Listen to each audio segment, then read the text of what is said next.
Capítulo 5. ¿De dónde provienen las memorias? Al describir el funcionamiento del ordenador, la mente inferior consciente e inconsciente, y hablar de él como un depósito de memorias, he mencionado de manera general las experiencias de vidas anteriores o experiencias pasadas, que son las que han dado lugar a la construcción del ego, es decir, las que han permitido traer la consciencia al mundo físico. Pero también hemos visto que a consecuencia de algunas experiencias no integradas, la mente inferior se ha ido cargando de residuos molestos, es decir, se ha autoprogramado, limitando así la expresión directa del ser. ¿En qué consisten exactamente esas experiencias pasadas? ¿De dónde provienen las memorias? Los ejemplos que he dado hasta ahora se remontaban a la infancia. Es fácil suponer que durante la vida presente hemos acumulado muchas experiencias que han quedado registradas en el inconsciente.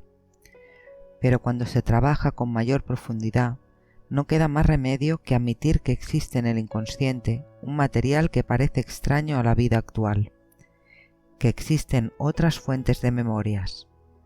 Para realizar un proceso de transformación real y duradero, hemos de ampliar nuestro concepto del pasado. En primer lugar, según el modelo presentado en el capítulo 3, las memorias libres y activas de las que está cargado el inconsciente podrían provenir del conjunto de experiencias que el alma ha hecho vivir a su instrumento en el curso de su evolución. En esta perspectiva examinaremos las memorias construidas. 1. Durante la vida presente, empezando en la vida intrauterina, pasando por el nacimiento y la infancia, llegando hasta ayer. 2. Durante las vidas pasadas, o lo que vamos a llamar así.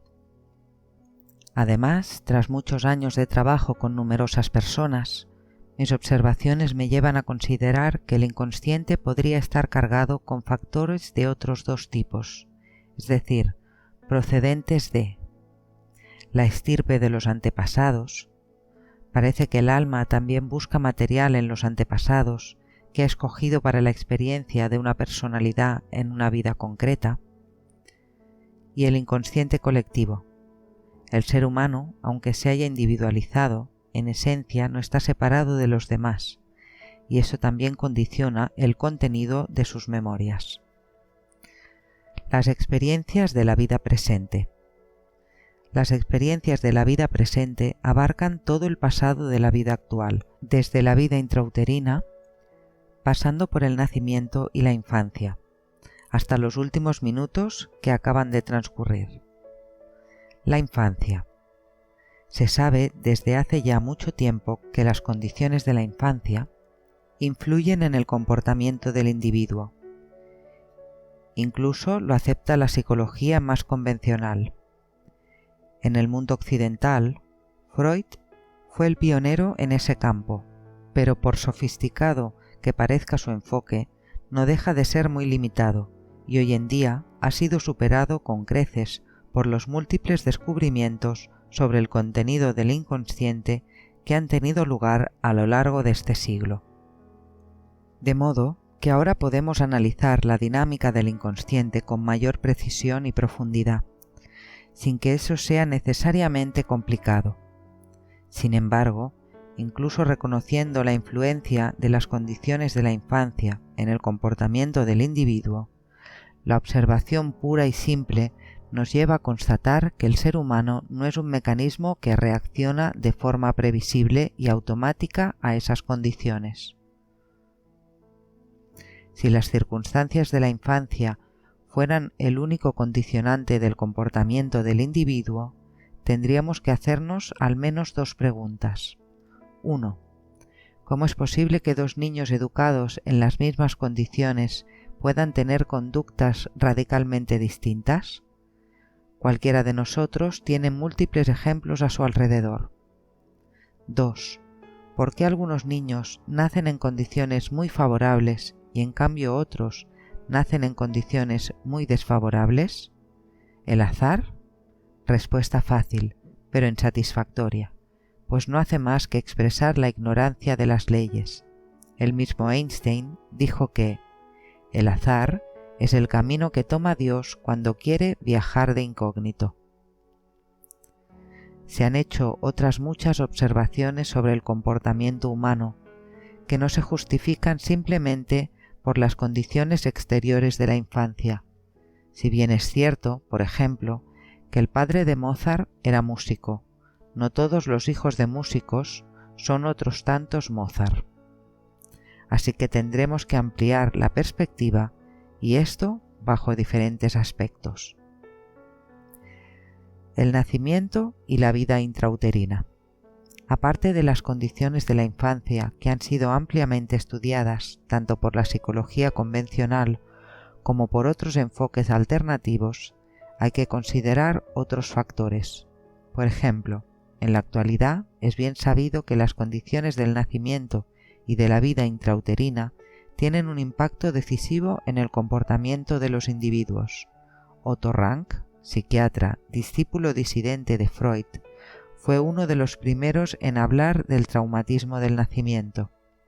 El psiquiatra Stanislav Grof ha profundizado mucho en el tema y ha desarrollado todo un estudio concerniente a los diferentes estadios de la vida intrauterina y del nacimiento. Desde los años 70, la popularidad del rebirth, renacimiento, ha familiarizado al gran público con este tema. Otros muchos profesionales de distintos sectores han llevado a cabo múltiples estudios en este campo. Cada uno tiene su manera de ver las cosas, y en cada uno de los diversos enfoques subyacen filosofías distintas. No obstante, todos llegan a la misma conclusión, a saber, que las condiciones del nacimiento y la vida intrauterina influyen en el comportamiento del individuo y en su dificultad o facilidad para adaptarse al mundo. A lo largo de mi vida profesional, también he observado con claridad esa influencia y he desarrollado mis propios métodos para que uno pueda desembarazarse de los obstáculos que impiden la libre manifestación de su propio potencial. El nacimiento físico en concreto es una experiencia muy intensa. Tras 9 meses pasados en el seno materno, en medio de una relativa tranquilidad, aunque ya veremos que también ahí pueden haber ocasiones de bloqueo, y en un estado de conciencia todavía conectado con los mundos superiores, el ser es expulsado de la matriz.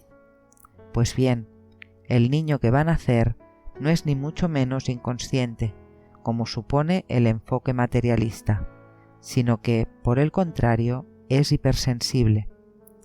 Las investigaciones actuales respecto a lo que ocurre en la vida intrauterina y en el nacimiento aportan nuevos e importantes datos sobre el estado de conciencia del niño que va a nacer y sobre el aspecto psicológico y espiritual del gran acontecimiento que es el nacimiento. Y del mismo modo que estamos aprendiendo a acompañar a los que van a morir, también debemos aprender a recibir a los que van a nacer. Lo cierto es que el tipo de nacimiento que hasta ahora ha ofrecido la cultura occidental ha sido fuente de multitud de traumas. A lo largo de la segunda parte presentaré ejemplos concretos que ilustran este hecho. No obstante, la experiencia indica que resulta insuficiente considerar solo las condiciones del nacimiento y de la vida intrauterina, por cruciales y determinantes que éstas sean. Si queremos comprender mejor la complejidad de la estructura del inconsciente y tener un enfoque más global y más coherente con lo que se observa en la práctica, tendremos que profundizar más. Tiene que haber otras fuentes. Más allá de la vida presente. A lo largo de mi experiencia profesional trabajando con el inconsciente y sin tratar de demostrar nada, no me ha quedado más remedio que constatar que el ser humano lleva en sí todo un conjunto de historias que parecen a priori no tener vínculo alguno con la vida presente o con el entorno actual de la persona. El origen de esas historias puede ser considerado bajo distintos puntos de vista. Pretender que son sólo el fruto de una imaginación gratuita, sin ninguna significación, o el resultado de cualquier influencia exterior ajena a la persona, no corresponde a lo que indica la experiencia concreta. Rechazarlas sin más, porque no sabemos explicarlas, o porque perturban unos sistemas de creencias esclerotizados, es simplista e ineficaz. Porque ocurre una cosa importante, y es que están cargadas energéticamente.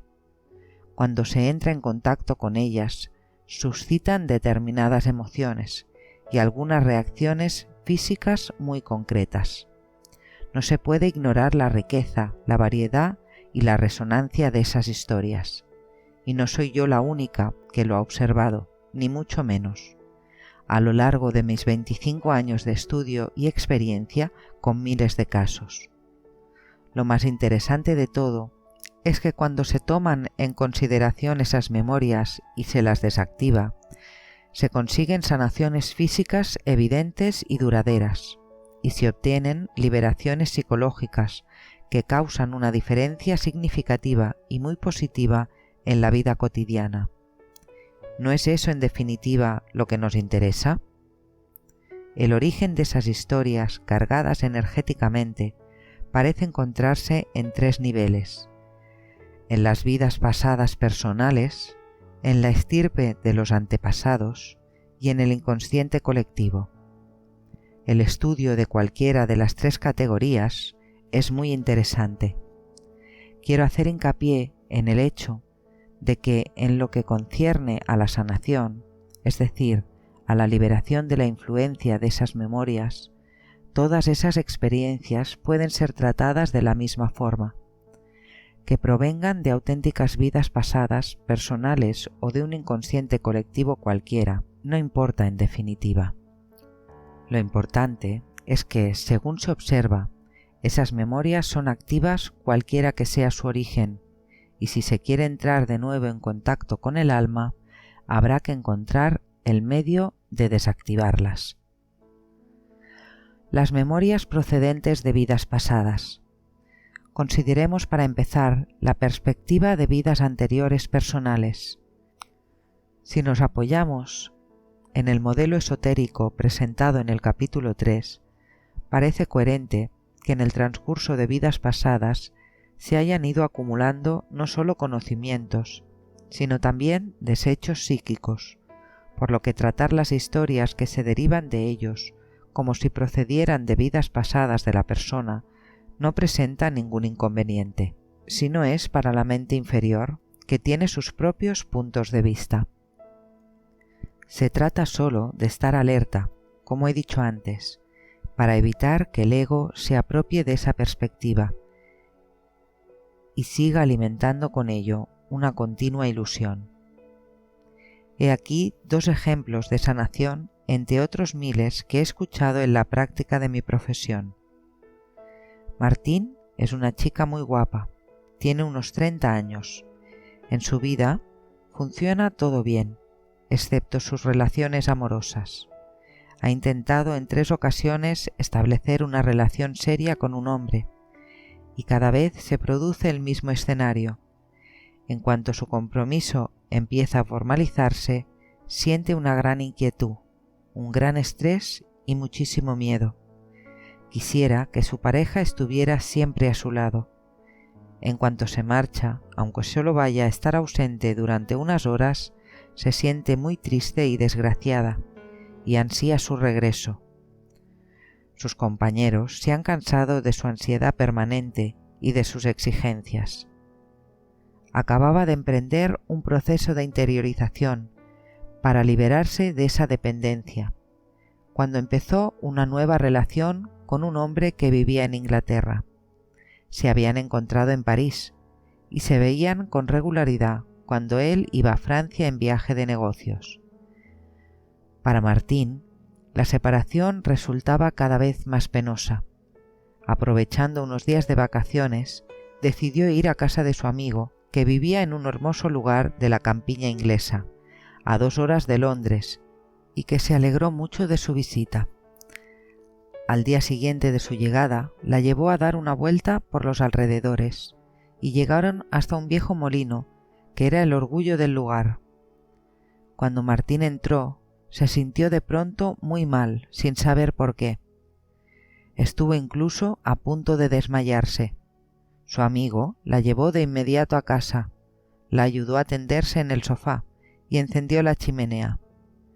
Martín se encontraba cada vez peor. Comenzó a hacer un ejercicio de respiración para tratar de deshacerse de aquel malestar, y entonces revivió la historia siguiente. Se encontraba en un entorno muy parecido al que había visitado horas antes. Era la hija del señor del condado. Era joven y guapa, y tenía varios pretendientes. Sin embargo, tenía un amor secreto, el hijo de la niñera que la había criado. Iba a menudo a verlo a escondidas, al molino de su padre. Daban largos paseos por el bosque, y soñaban con poder vivir juntos algún día. El padre de Martín se dio cuenta de aquellas salidas de su hija y le dijo claramente que tenía que dejar de ver a aquel joven que no era de su clase.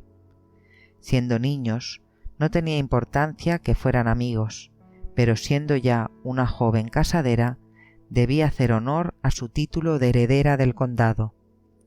No obstante, Martín siguió viéndose con el hijo de su niñera hasta que su padre, que empezaba a vigilar a su hija, se enteró de que se veían todas las noches. Se enfadó muchísimo y decidió poner fin a todo aquello.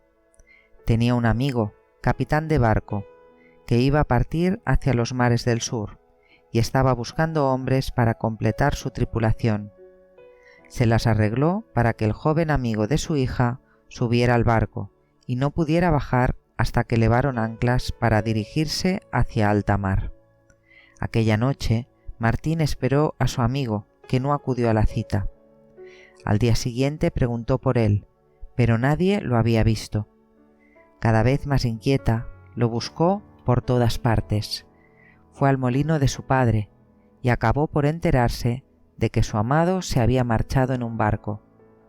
Sintió que se le partía el corazón. No comprendía por qué la había abandonado. Lloró durante mucho tiempo y, profundamente herida, perdió las ganas de vivir. Solo mucho tiempo después se enteró de lo que en realidad había pasado, pero era demasiado tarde. La herida del abandono ya estaba hecha. La experiencia de abandono que Martín no había sido capaz de asimilar en su momento dio origen a una gran memoria activa que condicionaría en sus vidas siguientes todo cuando tuviera que ver con las relaciones amorosas. Tras esa toma de conciencia espontánea, Martín continuó su camino interior e hizo un trabajo concreto sobre el inconsciente para sanar la herida que llevaba en sí desde hacía tanto tiempo sin saberlo, y consiguió desactivar la memoria. Desapareció la ansiedad permanente en la que vivía. Fue como si le hubieran quitado un gran peso de encima. A partir de entonces, pudo vivir su nueva relación sin temor, con serenidad, relajada, con una libertad que nunca había conocido antes. Michelle es una joven de 28 años, que vive todavía con sus padres. No quiere independizarse, porque desea estar cerca de su madre para poder cuidarla. Pero su madre está muy bien y no necesita ayuda especial. Tiene un cónyuge excelente y una vida agradable. Aunque ha concluido muy bien los estudios de medicina y está preparando el doctorado, a Michelle le falta confianza en sí misma. Necesita comprobar una y otra vez que hace las cosas bien y tiene un deseo permanentemente insatisfecho de aprobación. A pesar de haber superado con brillantez todos los exámenes y de poseer los conocimientos necesarios, no está en absoluto segura de ser digna de su futura profesión. Es una duda irracional que envenena su vida y ella lo sabe. En un determinado momento de su proceso de interiorización, encuentra espontáneamente una historia alojada en su inconsciente. Data del siglo XVIII. Viaja con su madre en un gran velero que naufraga. Después se encuentra en una chalupa de salvamento, junto a otras personas, entre ellas su madre. Las olas son enormes, arrecia la tempestad. De pronto, una gran ola arrastra a su madre al agua. Michel le tiende la mano, pero no lo hace con bastante rapidez ni a la distancia suficiente, y su madre desaparece bajo las aguas. Michel está horrorizada. Siente entonces como si una gran sombra descendiera sobre ella, llenándola de culpabilidad mientras se dice: si tu madre se ha ahogado, ha sido por tu culpa. En ese estado de estrés, de pánico y de terrible pena, se ha grabado en su inconsciente una memoria activa. Soy indigna. No soy capaz de ayudar a nadie. Los demás me juzgarán y me odiarán por haber dejado morir a mi madre. Michel vino a esta vida con esa memoria que se reactiva a la menor ocasión. Después de un trabajo adecuado, pudo desembarazarse del mecanismo interior que le causaba una ansiedad permanente frente a su madre desaparecida. Volvió a tener la confianza en sí misma que requería su profesión y que luego practicó con gran eficacia, y comenzó a vivir realmente, libre y serena. El modelo esotérico presentado en el capítulo 3 permite comprender mejor, por supuesto, cuál es el proceso en el que se han acumulado esas memorias, para qué han servido y, en todo caso, qué se puede hacer con ellas. Pero para trabajar con esas cargas energéticas no es necesario creer en la reencarnación. Basta reconocer la existencia de unas memorias cargadas, aunque no se quiera conocer o concretar su origen. Lo que a mí me conduce a adoptar esta perspectiva, más que la teoría en sí, es el trabajo concreto de liberación y de sanación práctica que permite efectuar. Es un modelo que se ajusta muy de cerca a la realidad de las experiencias que yo he podido observar en miles de personas. Como en toda investigación científica, es la experiencia lo que da validez al modelo. Es la experiencia lo que ratifica la teoría. Así pues, en cuanto me concierne, considero que además de las experiencias de la vida presente, llevamos en nosotros unas memorias procedentes de vidas pasadas, es decir, procedentes de experiencias vividas por las diferentes personalidades que ha tomado el ego en su proceso de formación. Todo ello dirigido por el alma, que supervisa la evolución de su instrumento. Ampliaremos más esa perspectiva añadiendo a esas memorias las de los antepasados elegidos por el alma para acelerar su proceso y las del inconsciente colectivo. Antes de abordar esos aspectos, me gustaría precisar una dinámica especial que las vincula a todas ellas, porque parece, en efecto, que ni las memorias ni las condiciones que las crean se presentan de forma independiente. Parece existir un vínculo, con frecuencia muy fuerte, entre las experiencias no integradas de vidas pasadas, tanto si su origen es personal como si es ancestral o colectivo, y las condiciones de la vida presente, en especial las del comienzo de la vida intrauterina, el nacimiento y la infancia. Vínculo existente entre las vidas pasadas y las condiciones del comienzo de la vida presente, o elección del material de trabajo para cada vida. Según mis observaciones, aunque las condiciones del comienzo de la vida presente tienen una influencia importante sobre el comportamiento del individuo, no parecen, sin embargo, ser la causa fundamental, sino más bien las consecuencias de una vivencia mucho más intensa, dura y difícil, procedente de vidas pasadas. Es un factor importante que se debe tener en cuenta, pues permite hacer un trabajo interior mucho más flexible y mucho más completo. En cuanto al impacto que tienen las vidas pasadas en la presente, hay que ir más allá de la teoría general y a menudo simplista del karma, y tratar de comprender con mayor exactitud la dinámica de recreación de ciertas condiciones de la infancia o del nacimiento. Según el modelo esotérico, en cada viaje a la materia, en cada vida, el alma escoge para la personalidad unas determinadas condiciones de existencia, a fin de permitirle construirse, perfeccionarse y convertirse así en un instrumento mejor, de modo que no ocurre nada al azar, puesto que la evolución es un gran proceso de aprendizaje del dominio de los tres mundos, dirigido por la conciencia superior, el ser. Esto nos lleva, por cierto, a asumir con plenitud la responsabilidad de nuestro destino y las condiciones de nuestra vida actual, y además nos otorga la posibilidad de salir de una actitud muy debilitadora, la de la víctima. Precisemos lo de la elección de las condiciones de nuestra vida actual, pues incluso la palabra puede inducir a confusión. Para comprender mejor esa elección, podemos contemplar la cuestión desde el punto de vista energético, según el modelo presentado en el capítulo 3. Cuando volvemos a descender a la encarnación, atraemos energéticamente a nosotros todos los materiales adecuados para construir la nueva personalidad.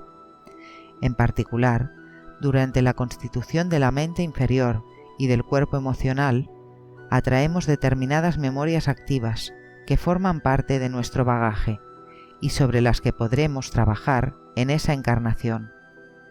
Cargado con esas memorias, tanto las libres como las activas, el individuo atrae hacia sí unas condiciones de vida que estén en resonancia con esas memorias.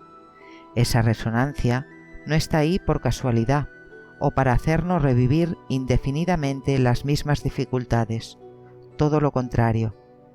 En efecto, según lo que he observado en la práctica, el mecanismo es el siguiente: atraemos, elegimos, unas determinadas condiciones o acontecimientos de infancia y de vida en general, con dos finalidades. La primera es permitir la expresión de las cualidades ya adquiridas, y la segunda, reavivar ciertas memorias clavadas en el inconsciente para poder desprenderlas actualizándolas de una forma u otra. Las condiciones de la infancia o del nacimiento no serían, pues, las causas primeras de los comportamientos ulteriores, sino más bien ocasiones de reactivación de memorias mucho más fuertes, registradas en sucesivas vidas pasadas y que no han sido resueltas.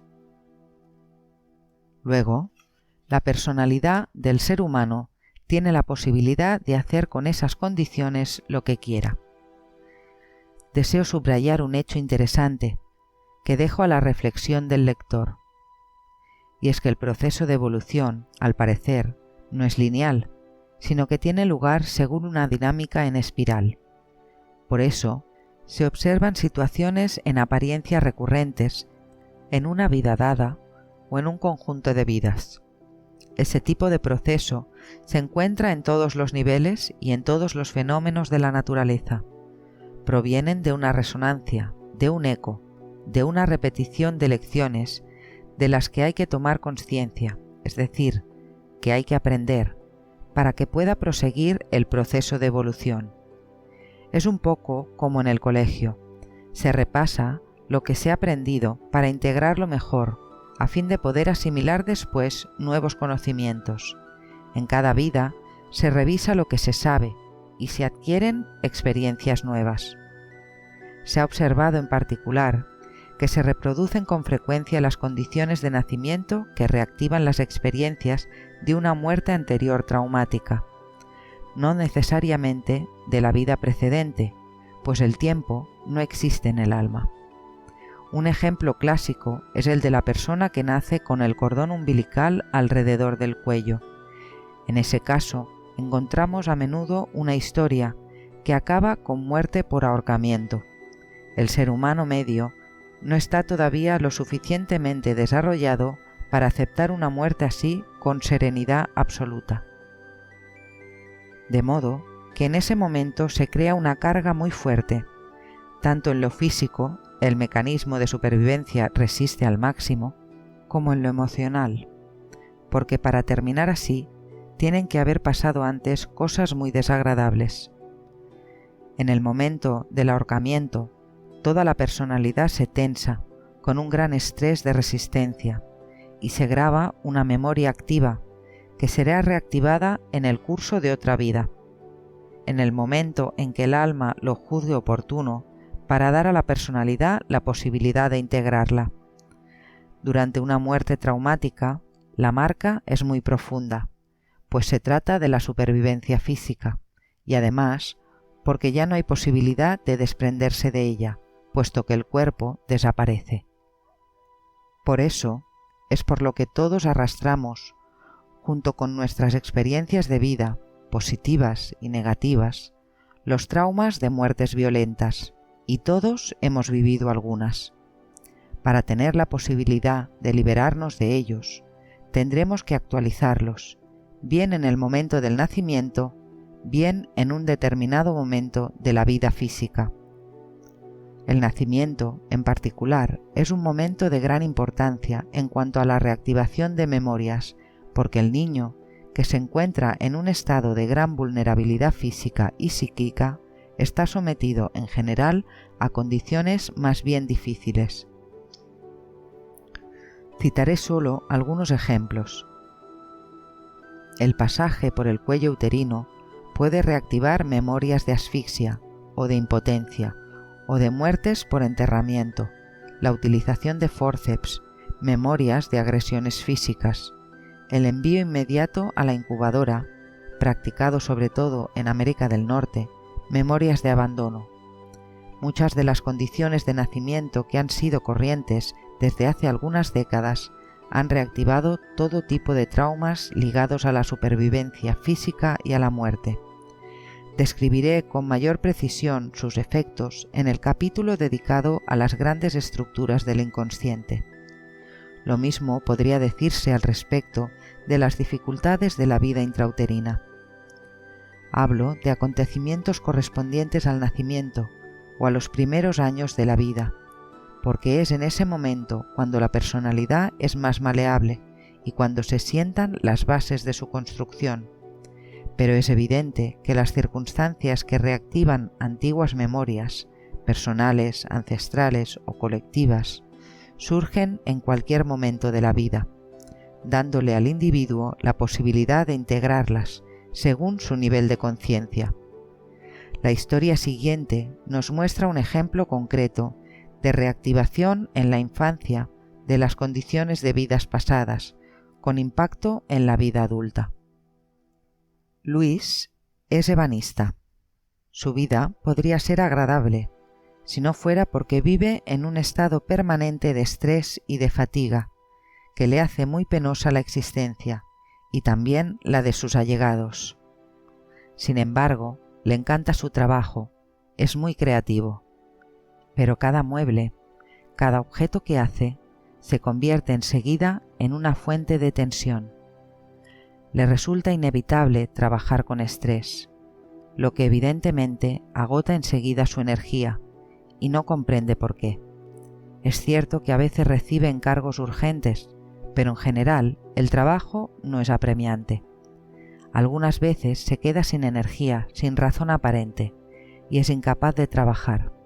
Entonces pasa varias semanas sin aceptar ningún encargo, desanimado y sin vitalidad. Ha visitado a varios médicos que le han dado calmantes para reducir el estrés y estimulantes para contrarrestar la fatiga, alternativamente. Pero nada le ha hecho efecto. ¿Qué le pasa? Esta vez pudimos llegar al recuerdo procedente de una vida pasada y su reactivación en la infancia. Ocurría alrededor del siglo XIII, en Italia. Luis es armero al servicio del rey. Es él quien diseña y fabrica las armas del ejército real. Un día recibe un mensaje urgente del propio rey, ordenándole que le construya un arma original que piensa llevar en la fiesta que va a celebrar con motivo de la visita de un señor vecino. Luis empieza a trabajar y pone en ello todo el cuidado posible y su máxima creatividad. sabe que el rey es muy exigente y que su carácter tiránico no permite ninguna broma. Hace un trabajo que él considera excelente y, por cierto, muy original. No se hallará un arma semejante en ningún otro lugar. Y al fin entrega el pedido, orgulloso de su trabajo y confiando en que recibirá muchos elogios. Pero unos días después se presenta en su casa un emisario del rey, trayéndole el arma en cuestión. Va acompañada de unas letras en las que se hace saber que el rey no aprecia en absoluto sus fantasías y que está muy enfadado, que le retira su título de armero real y le confisca todos sus bienes, y que tendrá que abandonar la ciudad, de lo contrario, será encarcelado por haberse burlado de su Alteza Real. Luis está hundido. Su hijo, que acaba de casarse y está esperando un hijo, al conocer la noticia, reniega de su padre para no verse asociado a su desgracia. Luis tiene que abandonarlo todo, y con toda rapidez. Huye solo, interiormente herido, con un sentimiento profundo de injusticia y de traición, y con una gran cólera. Su poder de creación ha sido dañado en lo más hondo. Su vida, noble y fastuosa, ha pasado a ser miserable, apenas tiene que comer, y acaba en la miseria. En su infancia actual, a Luis siempre le había gustado construir pequeños juguetes, pero cada vez que empezaba a hacer algo, era como si se le fueran las ganas, de modo que, a fin de cuentas, no hacía gran cosa. Estaba triste. De vez en cuando se arriesgaba a hacer algo para divertirse, pero entonces tenía que ser algo muy bonito y perfecto. Trataba de perfeccionarlo más y más. Parecía como si nunca fuera suficientemente bonito, y cuando al final lo dejaba, tenía la sensación de que estaba inacabado. Le hubiera gustado que su padre le hubiera hecho algún comentario positivo para animarlo. Quizá eso lo hubiera estimulado, pero su padre, frío y distante, no se ocupaba en absoluto de lo que hacía su hijo. Nunca le dirigía ni siquiera una mirada. Un día, cuando tenía 8 años, Luis construyó un barquito precioso, azul y blanco. Le había hecho una bonita chimenea y le había puesto una vela con un elástico para que pudiera avanzar solo. Era genial, estaba orgulloso de él, estaba tan contento que decidió ir a enseñárselo a su padre. Un día, mientras éste desayunaba, se acercó a él un poco nervioso y puso el barquito encima de la mesa, junto a la taza de café, dispuesto a explicarle a su padre cómo funcionaba. Pero todavía no había abierto la boca cuando su padre echó el barquito de un manotazo al otro extremo de la mesa, diciéndole que no le molestara con sus tonterías, y aumentó el volumen de la televisión. Luis intentó acercarle otra vez el barco y explicarle un poco, pero el volumen de la tele estaba demasiado alto y era evidente que su padre no tenía ningún interés en contemplar su obra de arte. Se marchó con su barco, muy triste. Lloró durante todo el día. Lo puso en un armario y allí lo dejó. Se habían reactivado antiguas memorias, el padre, el rey, el barco, la creación original, el no reconocimiento, el rechazo, que fueron empujadas de nuevo al fondo del inconsciente. El barco quedó inutilizado en el armario, hasta que 4 años después, cuando se cambiaron de casa, su madre se lo dio al hijo de unos vecinos. Las dificultades de Luis en su profesión actual no tienen nada que ver ni con la falta de vitaminas, ni con su competencia profesional, ni con otras circunstancias externas. La dinámica es muy simple. En cuanto quiere trabajar, su inconsciente retira la energía o produce un estado de gran estrés, porque crear cosas originales le ha hecho mucho daño en el pasado, en la infancia y en una vida pasada. La memoria activa está ahí y el sistema de defensa actúa, intentando simplemente limitar el riesgo del sufrimiento. pero Luis eligió el padre que tiene en su vida actual. No es por casualidad. Se dio a sí mismo la oportunidad de reactivar la herida para curarla y para deshacerse así, de una vez para siempre, del mecanismo limitador inscrito en la memoria. Consiguió liberarse de ella, en efecto, mediante un trabajo interior que lo condujo a un cambio de conciencia y encontró de nuevo su capacidad de crear en libertad, de manera completamente original y con alegría. Yo he sido testigo de una multitud de historias de este género. No es preciso haber tenido una infancia o un nacimiento muy traumáticos para experimentar un gran número de limitaciones. La menor contrariedad puede originar un verdadero trauma si reactiva una experiencia traumática de una vida pasada. Por otro lado, algunas condiciones en verdad difíciles no causan especiales problemas a determinados individuos, porque no reactivan en ellos memorias profundas. Las han escogido para tener la oportunidad de desarrollar o de manifestar ciertas cualidades.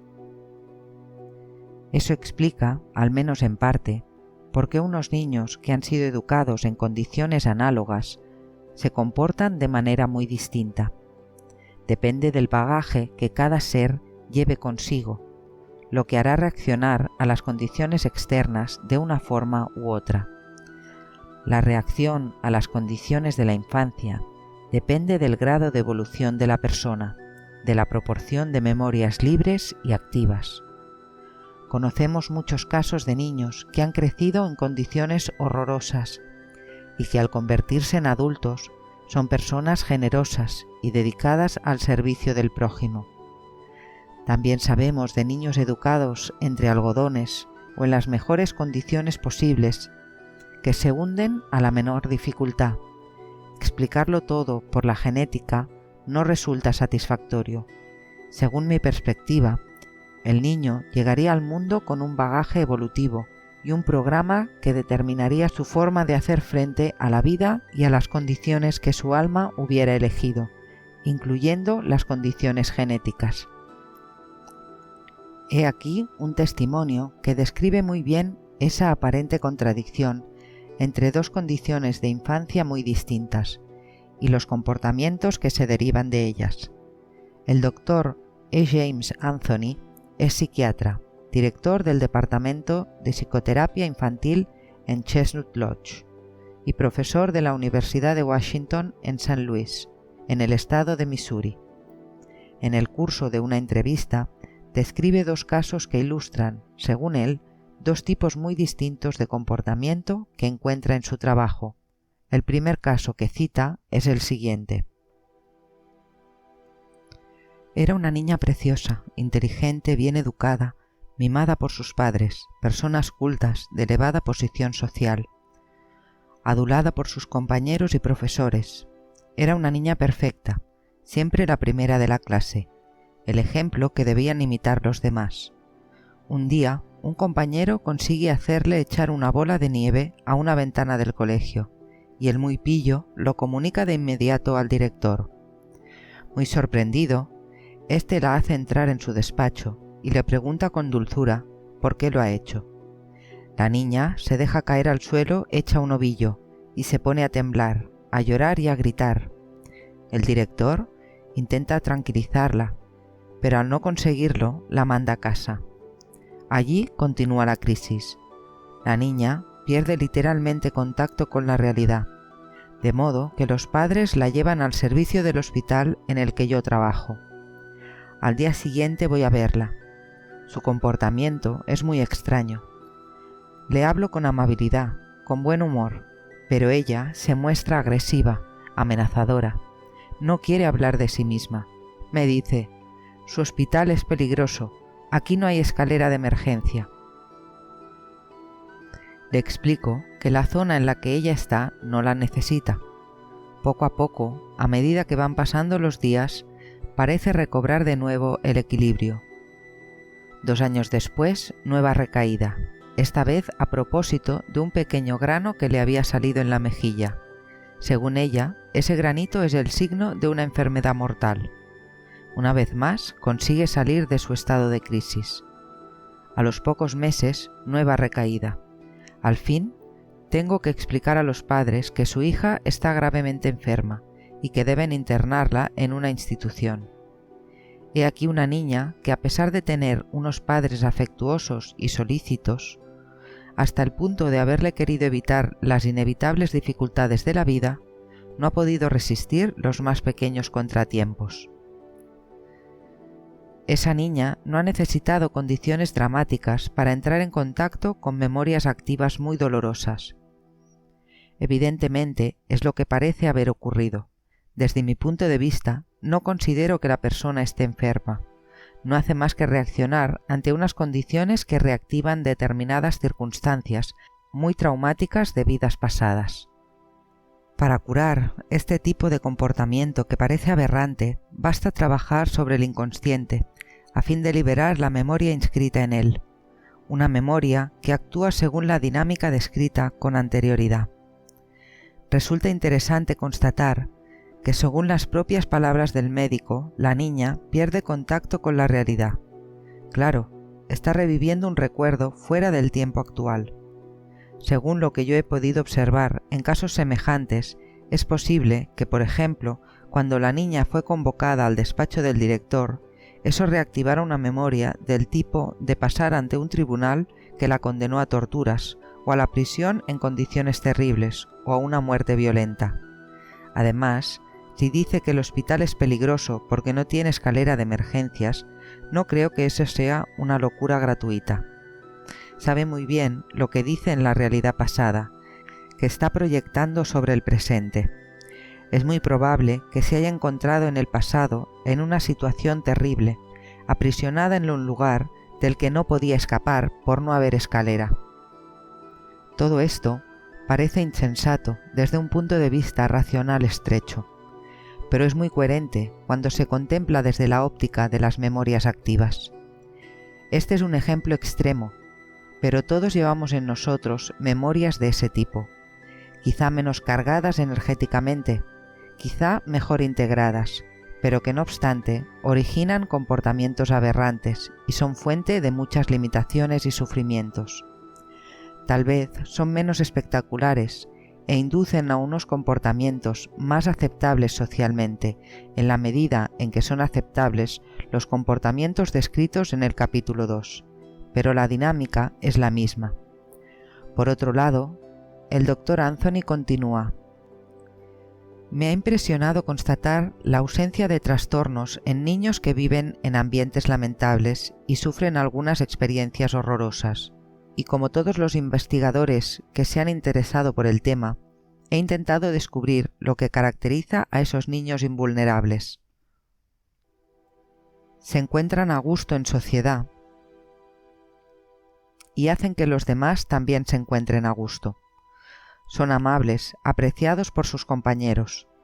Actúan socialmente de manera adecuada, son aplicados, disfrutan jugando, quieren a los demás, son optimistas. Dominan el entorno que los rodea y son conscientes de su fuerza. También saben utilizar la ayuda de los adultos y buscar a quienes puedan aportársela. Son muy pronto autónomos, a veces a la fuerza. La enfermedad del padre o de la madre no les impresiona en absoluto. Ponen distancia física y psicológica entre ellos y el enfermo, lo que no les impide comprender que éste sufre y que tal vez no es responsable de lo que hace. Se organizan un pequeño territorio privado en el que se refugian cuando las cosas van muy mal. Suelen ser muy creativos y originales en sus juegos y más tarde en sus respectivos trabajos. El Dr. Anthony cita un ejemplo. Le enviaron un día a una niña de 9 años que vivía en un barrio superpoblado e insalubre. Su padre estaba en la cárcel con frecuencia por violencia familiar y por embriaguez. Su madre era una depresiva crónica. Por otro lado, la pequeña tenía una malformación en la cadera y cojeaba. Me impresionó de inmediato su amabilidad. Se prestó a la entrevista de una manera tan directa y cordial que me desarmó, porque me esperaba un comportamiento agresivo. hizo que me sintiera enseguida tan a gusto que al momento empecé a hablarle con menos reserva de lo que es habitual en mí. Aquella pequeña, sorprendentemente equilibrada, apreciada por sus profesores, tenía excelentes notas en clase. Me confió que quería ser enfermera y ocuparse de los niños pobres. Esa es otra característica de estos niños invulnerables. Se sienten tan fuertes que están dispuestos a ayudar a los que consideran más desgraciados que ellos. Estos ejemplos son interesantes en la medida en que demuestran que incluso si las circunstancias reactivan las memorias, no son las circunstancias en sí mismas las que determinan la reacción, sino la cantidad e intensidad de las memorias libres o activas que la persona lleva en sí, es decir, en definitiva, el nivel de evolución de la persona. En concreto, las cualidades que describe el Dr. Anthony como características de esos niños invulnerables figuran entre las cualidades de la manifestación del ser que describiremos más adelante. Esos niños, que todavía son por ahora una minoría, son seres muy evolucionados. Probablemente tienen pocas memorias activas cargadas energéticamente y muchas más memorias libres. Han escogido esas condiciones difíciles por razones de evolución, como los otros, pero en ellos la presencia del ser es más fuerte que el mecanismo de la mente inferior, y pueden utilizar las circunstancias en las que viven para desarrollar unas cualidades especiales y aportar así al mundo una contribución positiva. Hay que reconocer que el alma es coherente con su intención. Por eso, escoge unas determinadas condiciones de vida, en especial las del comienzo, la vida intrauterina, el nacimiento y la infancia, con el fin de perfeccionar cualidades ya presentes, al menos en potencia, y para reactivar experiencias de vidas pasadas no integradas y poder así desbloquearlas. ¿Es preciso conocer todas nuestras historias pasadas? Veremos más adelante que para hacer un trabajo de liberación no es necesario conocer todas nuestras vidas pasadas, por fortuna, pues lo contrario llevaría muchísimo tiempo, y lo que nos interesa no es la historia en sí misma, sino el desbloqueo que podemos realizar. La rapidez con que lo hagamos depende, eso sí, del método empleado. Las memorias pasadas tienen una característica que vamos a ver ahora, por la que se pueden desbloquear e integrar muchas experiencias al mismo tiempo, sin tener que ir a buscarlas de una en una, y sin que dependa del método empleado. En efecto, todas las memorias vinculadas a un tipo determinado de bloqueo, tanto si provienen de nuestra propia historia, vida presente y vidas pasadas, o como veremos más adelante, de los antepasados o del inconsciente colectivo, están vinculadas energéticamente y constituyen unos agregados específicos. En el inconsciente no existe el tiempo, por lo que las experiencias no son clasificadas cronológicamente.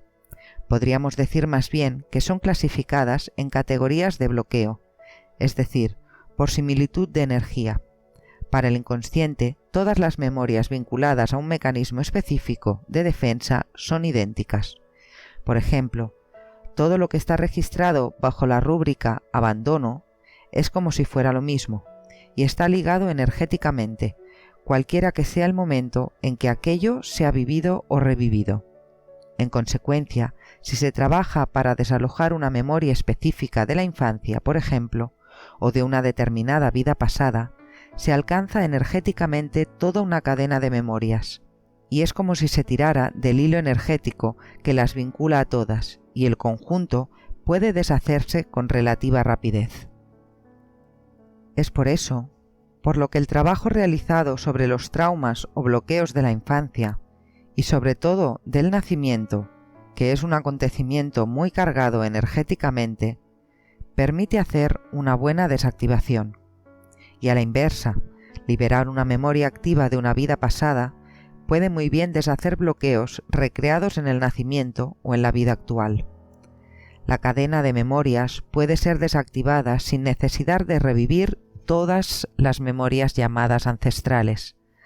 se han observado algunas coincidencias demasiado notables para ser fruto del azar, que inducen a pensar que el ser humano no solo lleva consigo las memorias relativas a sus propias vidas pasadas, sino también algún impacto proveniente de sus antepasados.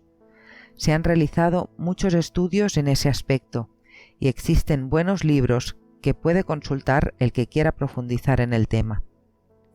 El hecho de que la historia de nuestros antepasados haya sido incorporada a nuestras propias memorias puede comprenderse con facilidad si contemplamos la transmisión de la información en forma holográfica. Desde el punto de vista científico, el principio del holograma es ahora bien conocido. Dicho esquemáticamente, consiste en que, en el interior de un sistema dado, cualquier parte del mismo, por pequeña que sea, contiene toda la información del sistema completo. Pues bien, en el momento de la concepción, se unen dos células, el óvulo, que lleva consigo toda la información de las memorias de la madre, y el espermatozoide, que lleva toda la información de las memorias del padre.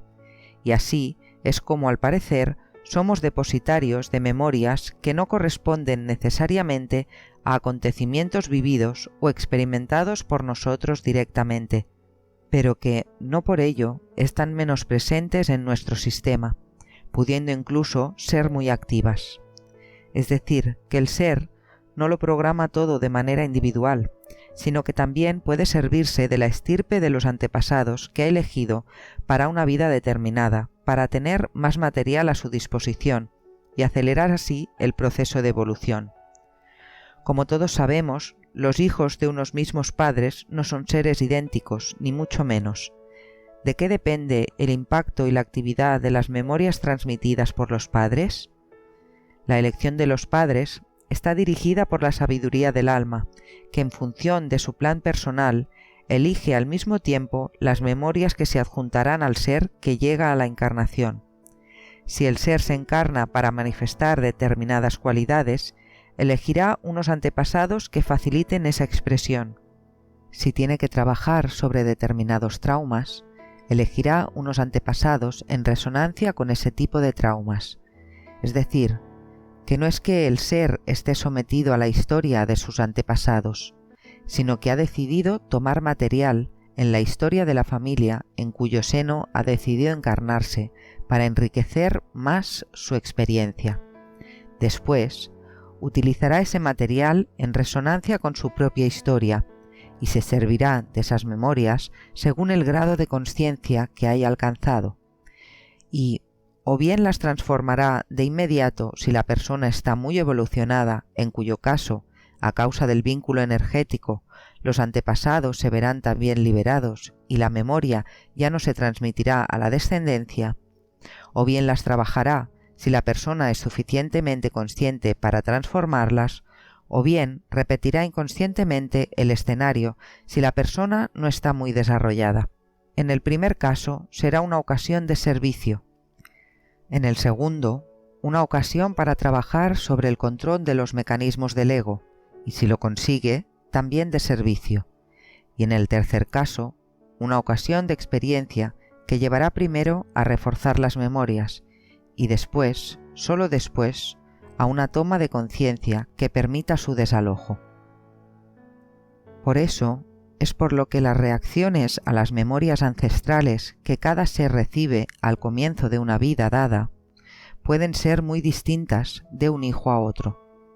Encontramos aquí de nuevo el proceso que vincula las vidas pasadas personales a las condiciones de la infancia. Las reacciones a esas condiciones dependen del bagaje que aporta cada ser, que procede no sólo de las experiencias positivas o negativas de sus vidas pasadas personales, sino también de las de los antepasados, que el alma ha decidido actualizar y posiblemente liberar en su vida presente. Esto hace que nos demos cuenta también de que estamos vinculados a otros seres humanos, y aunque cada uno debe asumir la plena responsabilidad de su propia evolución, no es posible una evolución estrictamente personal. El proceso no es individual en sentido estricto, es mucho más amplio, pues de la misma forma que podemos utilizar la experiencia de nuestros antepasados y beneficiarnos de lo que ellos han adquirido, nuestra propia evolución servirá a los que nos sigan. Pero, para beneficiarnos de lo que adquirieron nuestros antepasados, hemos de estar dispuestos a hacerlo, evidentemente. No hay nada gratuito en el universo. Todo es intercambio de energía. Las memorias vinculadas al inconsciente colectivo. Al realizar un trabajo avanzado para desalojar las memorias activas, he comprobado que parece haber un vínculo con el inconsciente colectivo, de modo que la experiencia me ha conducido a ampliar una vez más el modelo. El vínculo con el inconsciente colectivo puede contemplarse desde distintos puntos de vista, que si se consideran desde una perspectiva suficientemente amplia, en el fondo se complementan. Se puede considerar que cuando una memoria activa no ha sido integrada en el curso de una vida dada, ésta se imprime en el consciente colectivo y queda accesible a cualquiera. Cuando el ser escoge una nueva encarnación, puede apropiarse de ciertos aspectos de ese inconsciente, bien para experimentar una memoria en resonancia con lo que su instrumento, la personalidad, tiene que trabajar específicamente, si se considera la posibilidad de una evolución personal, bien si se considera que no hay evolución personal, para hacer un trabajo de liberación y de sanación del inconsciente colectivo a fin de hacer avanzar la conciencia global de la humanidad. En realidad, los dos aspectos están íntimamente ligados. Para ilustrar esos puntos de vista que en el fondo son complementarios, podríamos ampliar la analogía de la casa propuesta con anterioridad. Nuestra situación en el seno de la humanidad es comparable a la de varias personas que viven en una misma casa todavía en construcción. Cada uno tiene la responsabilidad de su habitación, tiene que acabar de construirla, limpiarla, mejorarla y embellecerla. Puede uno decidir no ocuparse más que de su habitación, sobre todo si se tienen pocos medios y poca energía, grado de evolución poco avanzado. Si uno ya ha hecho un excelente trabajo en su cuarto, puede ir a ayudar a los que están más atrasados, que se beneficiarán de su experiencia.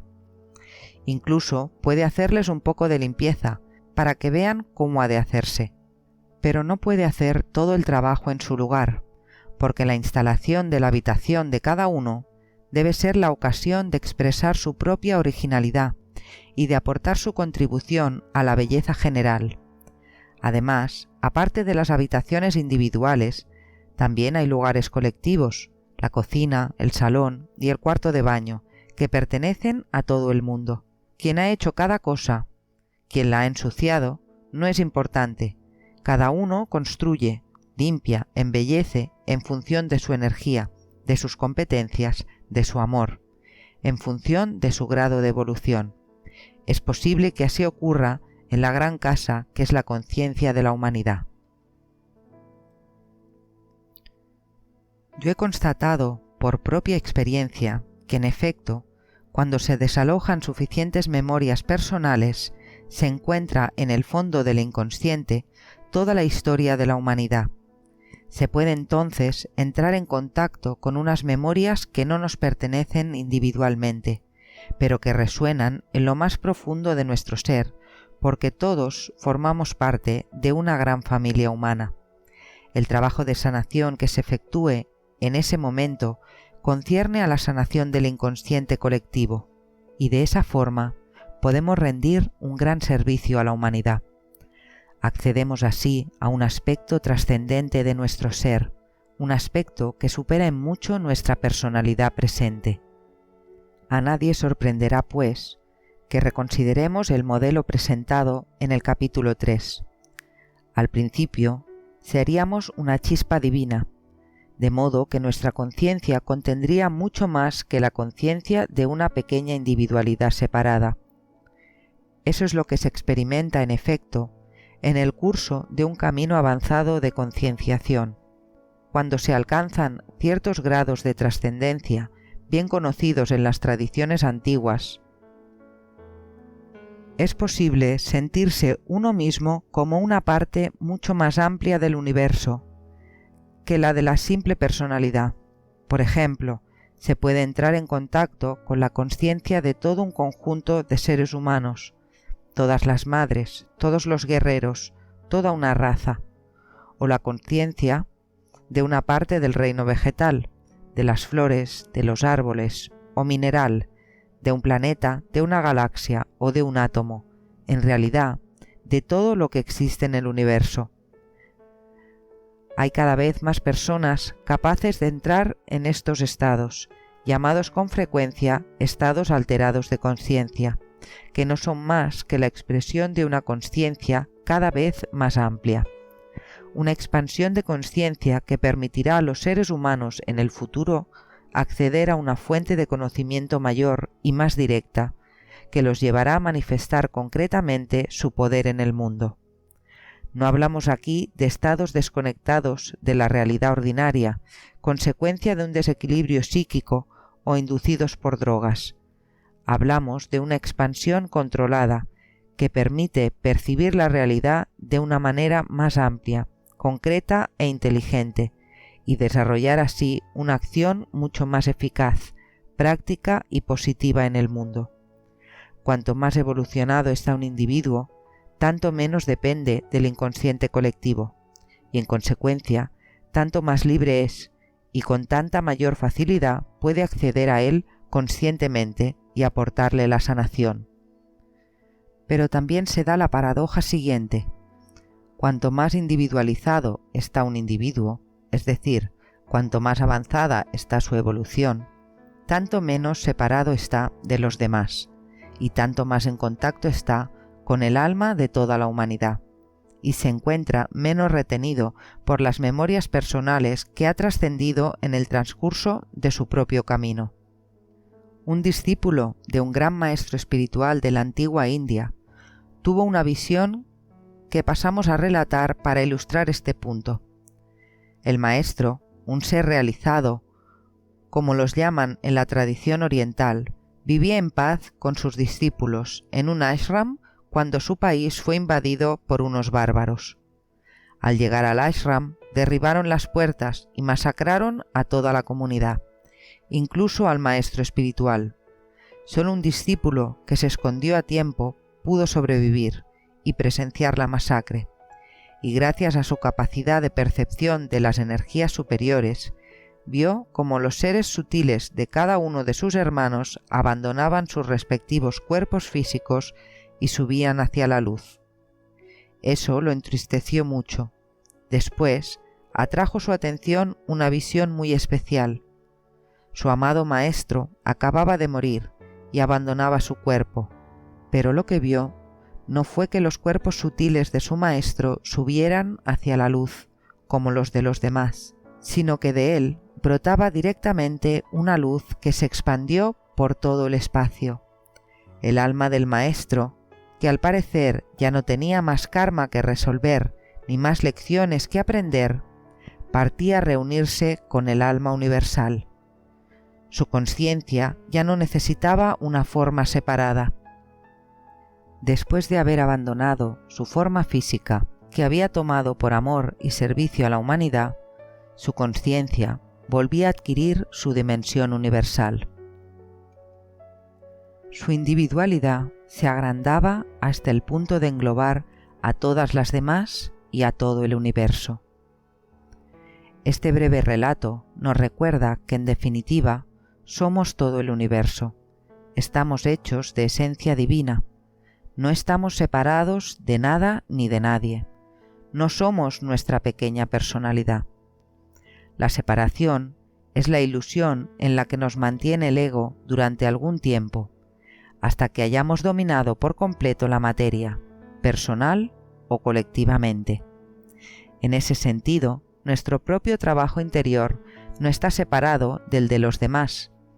Hace que nos vayamos aproximando cada vez más unos a otros y deshace la ilusión de una identidad separada.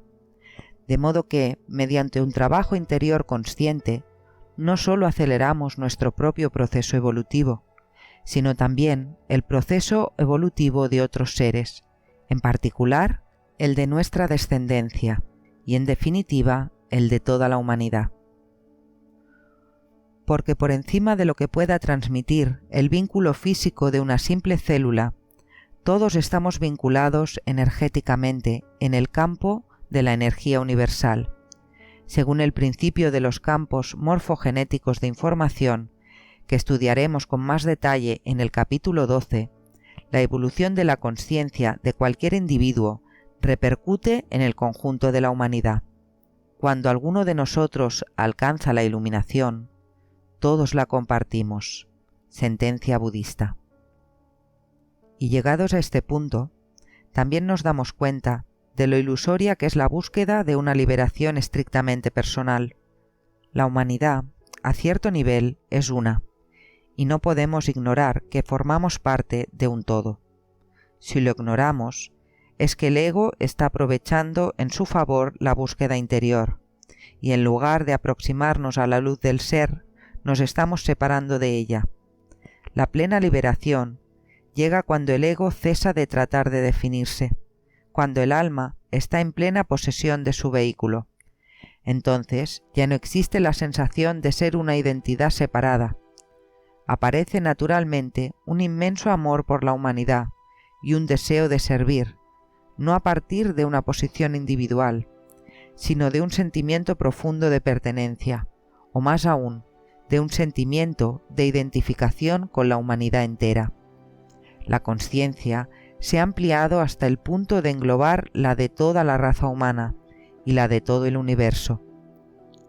En los capítulos siguientes, cuando hablemos de experiencias pasadas, nos referiremos tanto a experiencias personales como a las procedentes de los antepasados y del inconsciente colectivo, porque lo importante es encontrar los medios de liberar esas memorias, y ocurre que, cualquiera que sea su origen, todas ellas dan lugar al mismo tipo de comportamientos y de limitaciones, y para desalojarlas pueden ser tratadas de manera análoga. Ahora estamos ya en condiciones de describir con mucha mayor precisión determinadas dinámicas que condicionan toda una serie de comportamientos limitadores que podemos observar en la vida cotidiana. Conocerlas con detalle nos ayudará a comprendernos mejor y a amarnos más a nosotros mismos y a los demás, y a descubrir la verdadera fuente de nuestra libertad. Muchas gracias por compartir tu tiempo conmigo escuchando este capítulo. Si te ha gustado, te animo a darle un me gusta al vídeo, a comentarlo, compartirlo y suscribirte al canal si todavía no lo has hecho. Gracias de nuevo por compartir tu tiempo conmigo y nos vemos en el próximo capítulo.